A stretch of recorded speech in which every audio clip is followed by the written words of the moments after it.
सभी भक्तों को मेरा सादर प्रणाम। जब मन व्याकुल हो, जब जीवन में अंधकार छा जाए, तब एक ही नाम संजीवनी बनकर उभरता है, भोलेनाथ का।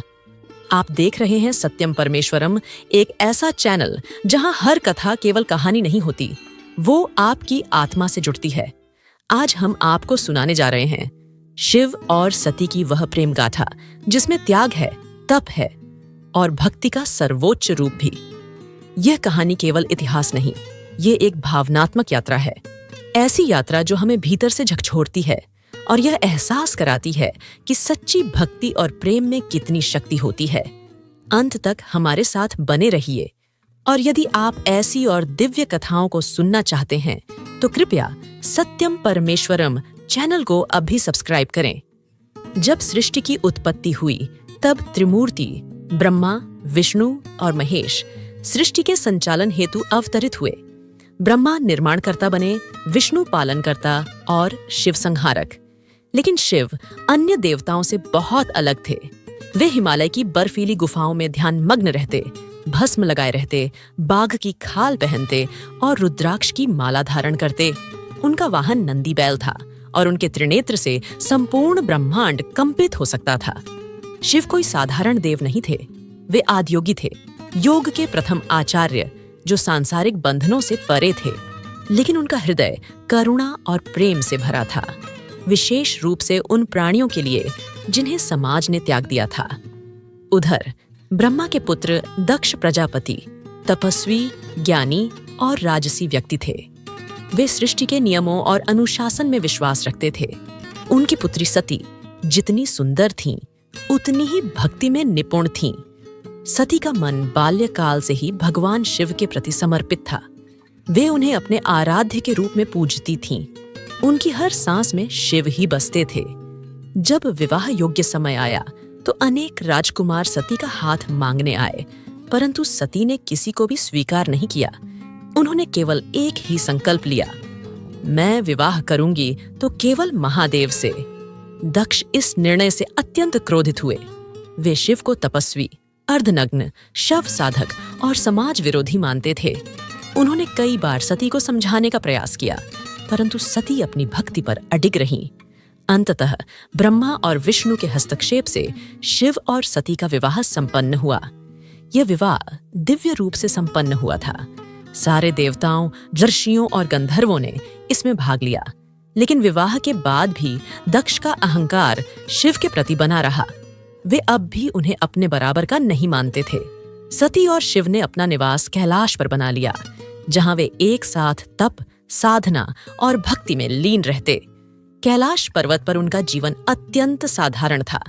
सती अपने हाथों से भगवान शिव के लिए फल लाती, उन्हें भोजन कराती और उनका मन मोह लेती। शिव जी, जो समस्त संसार से निर्लिप्त थे, सती के प्रेम में बंध गए। वो उन्हें प्रियंवदा कहते थे, मधुर वाणी बोलने वाली। कभी सती शिव से कहती, नाथ, आपके साथ बिताया हर क्षण मुझे मोक्ष से भी अधिक प्रिय है। और शिव हंसते हुए उत्तर देते, सती, तुम्हारा प्रेम ही मेरा तप है, तुम्हारी मुस्कान ही मेरी साधना। समय बीतता गया। एक दिन दक्ष ने पृथ्वी पर एक महान यज्ञ का आयोजन किया। इस यज्ञ में सभी देवताओं, अर्षियों और ज्ञानी जनों को आमंत्रित किया गया, लेकिन शिव और सती को निमंत्रण नहीं भेजा गया। उन्होंने शिव जी से आग्रह किया कि वे उन्हें अपने पिता के यज्ञ में जाने की अनुमति दें। शिव जी ने उन्हें रोका। सती, जहां अपमान मिले वहां जाना बुद्धिमानी नहीं है। परंतु सती ने हठ किया, मैं पुत्री हूं, पिता के घर अतिथि बनकर जाऊंगी। क्या कोई पिता अपनी पुत्री का अपमान करेगा? शिव ने मौन होकर अनुमति दे दी। सती अकेले अपने पिता के घर पहुंची, लेकिन जो दृश्य उन्होंने देखा, उसने उनके हृदय को भेद डाला। सती को देखकर सभा में कोई सम्मान नहीं किया गया। देवता मौन रहे और स्वयं दक्ष ने उनके सामने शिव का अपमान किया। उन्होंने कहा, वह अघोरी, वह श्मशानवासी तुम्हारा पति बनने योग्य नहीं था। सती का चेहरा क्रोध और लज्जा से तप उठा। उन्होंने कांपते स्वर में कहा, पिता, आपने मेरे आराध्य का अपमान नहीं किया, आपने मेरे अस्तित्व का अपमान किया है। जिस शिव को आप अपवित्र समझते हैं, वही समस्त सृष्टि के नियंता हैं। और फिर उन्होंने यज्ञ की अग्नि के पास जाकर स्वयं को उस अग्नि को समर्पित कर दिया। उनका यह बलिदान प्रेम और भक्ति की पराकाष्ठा थी। जब यह समाचार शिव तक पहुंचा तो वे मौन हो गए। फिर उनका तीसरा नेत्र खुला और सृष्टि में कंपन होने लगा। उन्होंने क्रोध में अपने जटा से वीरभद्र और भद्रकाली को उत्पन्न किया और उन्हें दक्ष की यज्ञ सभा में भेजा। वहां उन्होंने यज्ञ को नष्ट कर दिया। देवता भाग खड़े हुए और अंत में वीरभद्र ने दक्ष का सिर धड़ से अलग कर दिया। लेकिन सती का वियोग, वो पीड़ा शिव के रोम रोम में समा चुकी थी।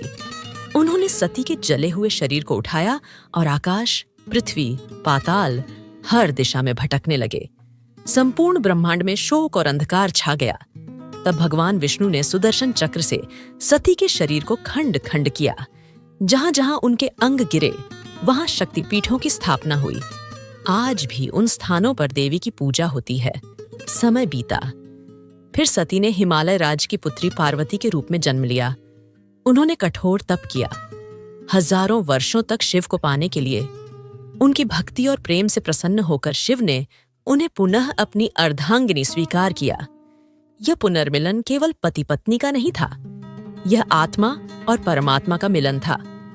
शिव सती की कथा हमें सिखाती है कि प्रेम बलिदान मांगता है, भक्ति समर्पण मांगती है। सती ने प्रेम में आत्म बलिदान दिया और शिव ने अपनी करुणा से संसार को शक्ति दी।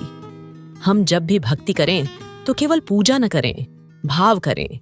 जब भी शिव का नाम लें तो सती का त्याग याद करें। और जब भी कठिनाई आए तो जान लें, सच्चा प्रेम कभी व्यर्थ नहीं जाता। प्रिय दर्शकों, यदि ये कथा आपके हृदय को छू गई हो तो कृपया इसे अपने प्रियजनों तक पहुंचाएं। हमारे चैनल सत्यम परमेश्वरम को सब्सक्राइब करें और आध्यात्म की इस यात्रा में हमारे साथ जुड़ें। कृपया कमेंट करके बताएं, इस कथा का कौन सा भाग आपको सबसे अधिक भावुक कर गया। आप सभी को भोलेनाथ की कृपा प्राप्त हो। जय महाकाल, हर हर महादेव।